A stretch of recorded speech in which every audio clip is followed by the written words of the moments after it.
قرآن و حدیث کی روشنی میں سوال، کیا قوالی ساز کے ساتھ جائز ہے یا نہیں؟ امام احمد رضا نے تو ناجائز قرار دیا ہے، احکام شریعہ میں یہ بات درج ہے۔ آپ اس مسئلے کی وضاحت فرمائیں۔ دو چیزیں ہیں، ساز کے ساتھ جائز ہے کہ نہیں؟ ساز حاصل مصدر ہے ساختن کا، ساختن کا معنی بنانا، ساز حاصل مصدر ہے کس کا؟ ساختن کا، ساختن میں نے بنانا۔ پہلے ہے آواز، یہ جو میں نے ابھی ترنم سے گایا کہ اب چلے گا تیرے بابا کا نام یا زہرا، یہ جو میرا آواز نکل رہا ہے نا، یہ آواز ہے، یہ اس کے اندر جو غنائیت ہے اس کو کہتے ہیں سر، سر، ٹھیک ہے، غنائیت، جس کو عربی میں لحن کہتے ہیں۔ حکم ہوا کہ قرآن کو لحن میں پڑھو۔ ایاک نعبد و ایاک نستعین اہدنا الصراط المستقیم صراط الذین انعمت علیہم غیر المغضوب علیہم ولا الضالین۔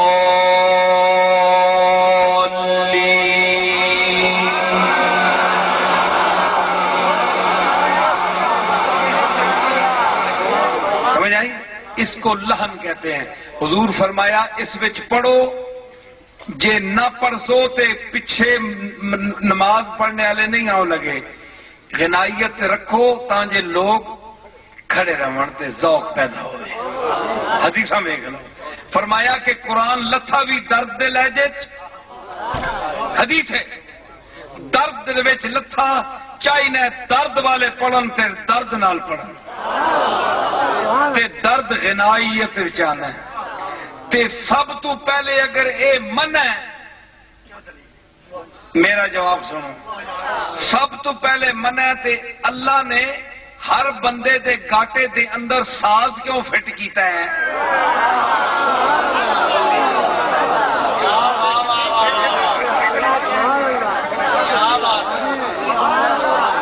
ایک دے حرام ہے تے حضور نے کیوں فرمایا حضرت ابو موسیٰ اشعری نو کہ تو داؤد دے مزمار تیرے گاٹے چ اللہ نے فٹ کیتے نے؟ پڑھدا انجے جس ویلے تے پتہ لگدا ہے ساز بج رہا ہے۔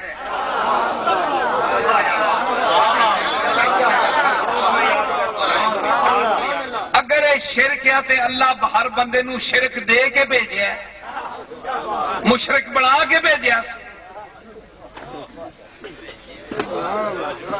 ایڈی گٹھ نہ تکیا کرو، ہر جائی شرک وار چھڑے، نپ کے ہر جگہ وار چھڑے، جا بھی بندہ تکنا۔ ساد آواز نال کیڑی جائز ناجائز دی گل ہے، تے ذوق دی گل ہے۔ سب تو پہلے گلا، اس دی ساز ہے، ساز ساختن بنانا، او لکڑی دا ہے، تار دا ہے، خشک تارو، خشک چوبو، خشک پوس، از کجا بھی آیتی آواز دوست۔ لکڑی بھی خشک، تار بھی خشک، سر تے بول رہی، تیرے کو تے چنگی نہ پھر بھی۔ ایک خرج ہے، ایک ساز، ایک خرج اتنے رکھا ہے، وہ خرج ہے، اچا ہو گئے، مقام موسیقی ہے۔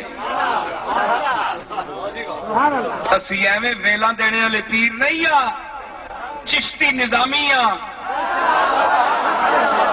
تے ہتھوں کر کے دسنے والے چشتی نظامی ہیں۔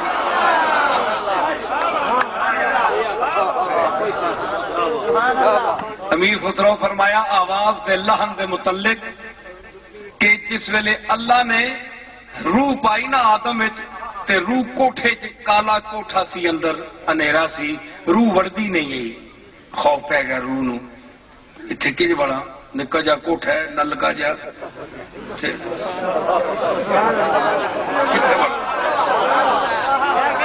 اے گناہ کرے گا، کٹی مانگی میں بات چیت کا سلسلہ وہیں سے جاری رکھتے ہیں جہاں سے یہ منقطع ہوا. بات ہو رہی تھی سالق اور مجذوب کے حوالے سے اور اس کے بعد گفتگو ہوئی محفل سما کی ایک روایت کے حوالے سے. آج کل اس روایت کو کچھ اور رنگ دے دیا گیا اور جب نعت رسول مقبول صلی اللہ علیہ وآلہ وسلم اس میں شامل ہوئی اور اس کے ساتھ ساز کا استعمال شروع ہوا تو مختلف آراء تھی اس حوالے سے. کچھ لوگوں نے کہا صحیح ہے, درست ہے, کچھ لوگوں نے کہا غلط ہے. آپ کا کیا نقطہ نگاہ ہے؟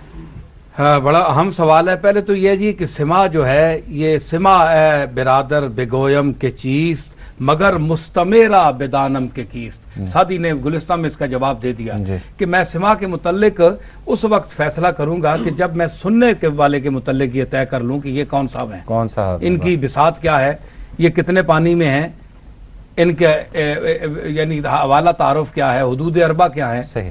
یہ تو نہیں آئیں بائیں شائیں ادھر ادھر کی کوئی چیز ہی نہیں ہے ہیں جی. تو صرف مجلس میں بیٹھ کے اور جبریلی وہ جبے شبے پہن کے اور پیر بن کے ساری دنیا کو دکھانے کے لیے, ایک ویسے بھی ہوتا ہے نا مجلس اپنی شان و شوکت دکھانے کے لیے مجلس لگا لی اور پیر صاحب دربار میں بیٹھ گئے. تو کیا سما کے وہ قابل بھی ہیں؟ ایک شعر پوچھو ان سے, کسی صوفی کا جامی کا شعر کا ترجمہ بھی کر سکتے ہیں وہ؟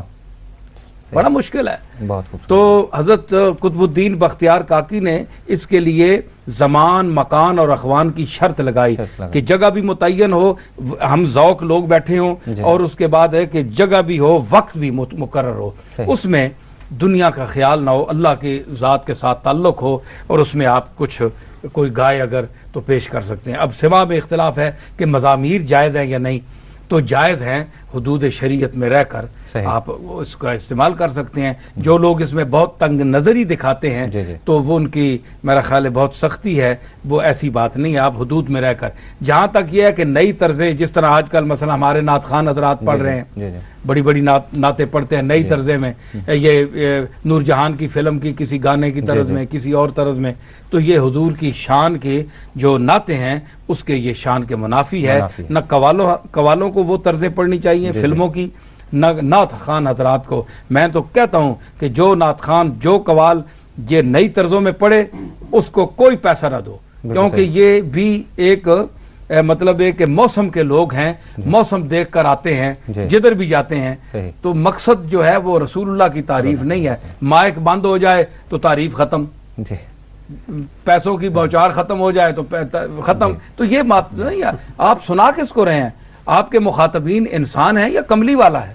حضور آپ کہتے ہیں جناب کے مکہ شی مدینہ شی آواز جاتی ہے, ہماری تو کملی والا آقا سن رہا ہے. تو کملی والا آقا اس کے ساتھ تعلق ہے جو نیتوں کو بھی جانتا ہے. جی بہتر. تو اللہ تعالیٰ کے سامنے آپ یہ بھی رکھیں, میں بھی اپنی نیت کو حاضر رکھوں, میرے لیے بھی ضروری ہے کہ میں بھی اپنی نیت ٹھیک کر کے رکھوں, میں بھی بندہ رہوں, بندہ بن کر رہوں, اور آپ میرے سامعین بھی, ہمارے علماء بھی, مشائخ بھی, اور جتنے یہ قوال ہیں اور حضور کا جو امت کا جتنے فرقے ہیں, ان کو یہ دیکھنا چاہیے کہ جب حضور کے ساتھ یہ تعلق رکھتے ہیں تو وہ سمجھیں کہ مالک نیتیں بھی جانتا ہے. تو آپ کیا نیت رکھ کر حضور کی نعت پڑھ رہے ہیں؟ تو نیت دنیا کی ہو اور تماشا آپ فراڈ اللہ رسول سے بھی کر رہے ہیں. بڑی افسوس کی بات ہے, ایسی نہیں ہونا.